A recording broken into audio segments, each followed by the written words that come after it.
Hello again. A few months back I made a video about creating classes in Fantasy Grounds, and since then people have been asking me about various things like spellcasting classes, adding archetypes to an existing class, and also spell lists. So I thought we'd cover a few of these bits and pieces in this video. So as far as spellcasters are concerned, in 5th edition you've got 4 basic spellcasting types, and we designate them as full casters, half casters, third casters, and then there's pack magic. Now the full, half and third casters, the determining factor there is when the class gets its spells. So a full caster gets their spells at 1st level, a half caster gets them at 2nd level, and a 1/3 caster gets them at 3rd level. Now I've created a couple of classes already just to save a bit of time. So if we have a look at the full caster here, and we don't have very much in this, we just have a line of text. And if we have a look at the other tab where everything happens, as you saw from the previous video, the only feature that we've got here is spellcasting. And if we open that up, we've just simply got a line of text in there and the level that the spellcasting trait or the spellcasting feature appears. Now Fantasy Grounds knows everything there is to know about spellcasting, and it automatically updates the character sheet and it keys on this phrase here, or the title here, spellcasting. So where you put the spellcasting and at what level you put the spellcasting in determines whether the class is going to be a full, a half, or a third caster. So in this case, this is a full caster, and they get their spells at level 1. This text here is just a bit of text, just to, for some text, but obviously in a normal class you would have all sorts of information about the ability score and how many spells they get at what level, blah blah blah, etc, etc. So if we have a look at this one here in operation, when we drag in the full caster, we get the normal pop-up for skills, and then if we look at the actions tab, we can see that the character has 2 1st level spells, and this is correct. A full caster gets 2 1st level spell slots at 1st level, and if we keep dragging in, we can see the progression. We get 3 at 2nd level, and at 3rd level we get 4 1st and 2 2nd.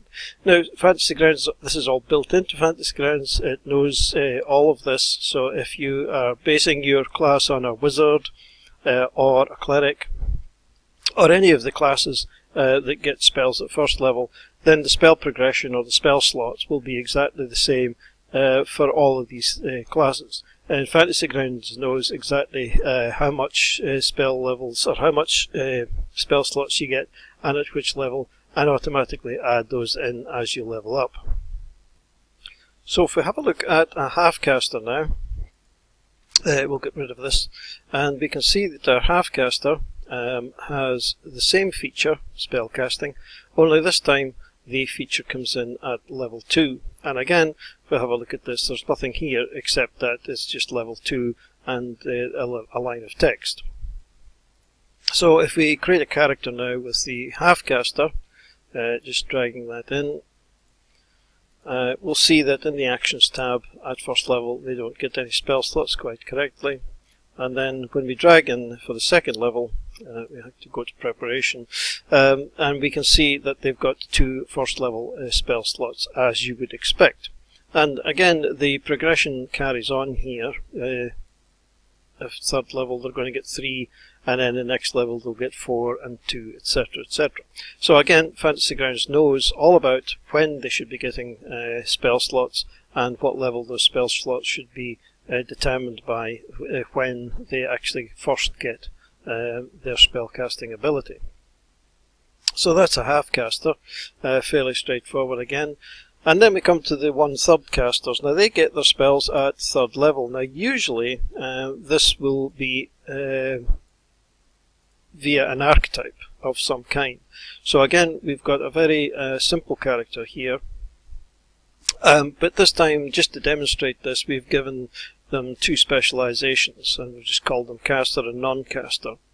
we've got the archetype, which will give them the choice at level 3, and the spellcasting trait, or there's no spells depending on which one. So if we have a look at this one here, the spellcasting, the specialization required down here is caster, and we see that we're getting this at level 3. And if we have a look at the no spells one, again we get this at level 3, but there's no spells being available to the class. So let's have a look at this then. Drag that in, and nothing's going to happen until we get to level better check. Nothing's happened here, but when we get to level 3, we've got this archetype choice here, and if we choose caster now,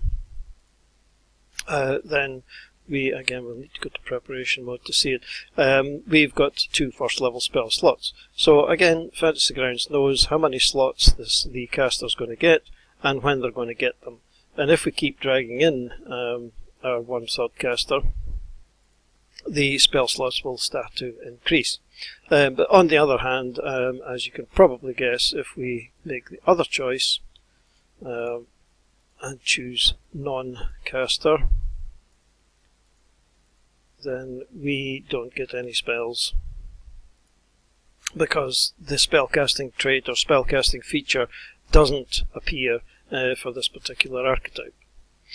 So that's the normal spellcasters really. This would be like your Eldritch Knight or an Arcane Trickster or something like that. The second level one would be a bit like a Paladin or whatever. So these are your spellcasting, your basic spellcasting levels 1, 2 and 3. And the Warlock, we've just designated this Warlock types, and the only difference between the Warlock really and every other spellcasting class is that they have Pact Magic rather than the spellcasting feature.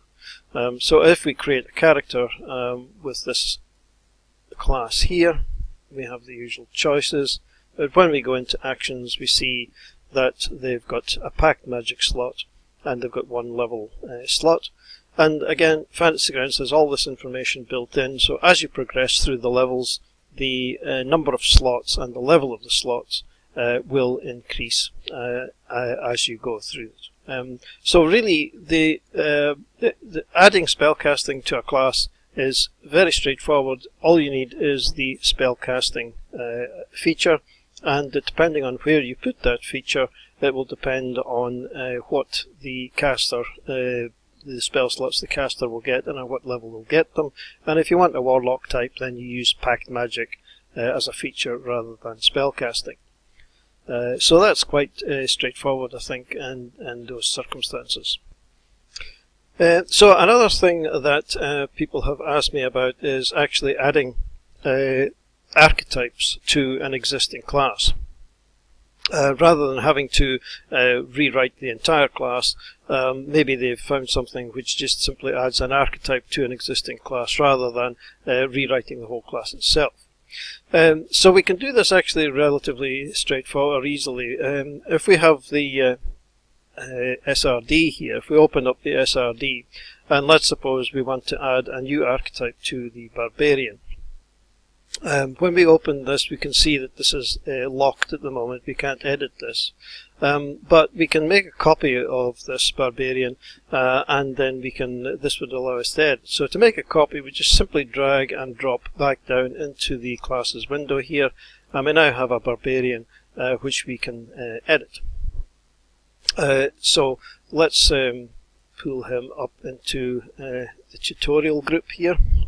And we've got our Barbarian in the tutorial group so that it's easier to find. We can now edit this, so we just simply click on the unlock button and we can edit away, and we can of course edit any of this information here that we want.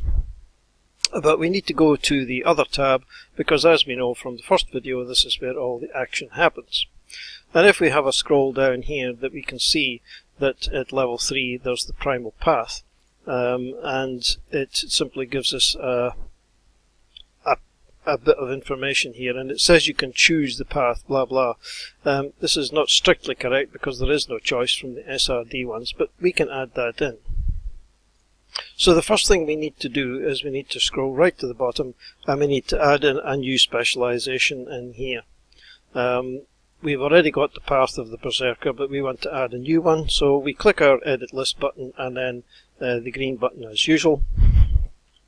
And let's add in the path of the Scotsman. And we stop editing that, and that's that. And as you can see, there's nothing here. We found this out in the previous video. This really contains nothing very much, but we can leave that aside at the moment. Now we need to go back into the features, and we need to be able to link up this Path of the Scotsman thing with some features that we can add. So we click the Edit List button at Features and add a new feature. This feature is going to be at level 3, and let's give it a title of Bloodlust. We can then go in and edit it. Oh, clicked the wrong one. Where did it go? There it is. We can click this and edit it, and we just need, some text. We don't. It doesn't really matter what it is. And then here we need to decide whether or not this is a specialization choice, and it is, and we need to tell it that this particular one is part of the path of the Scotsman.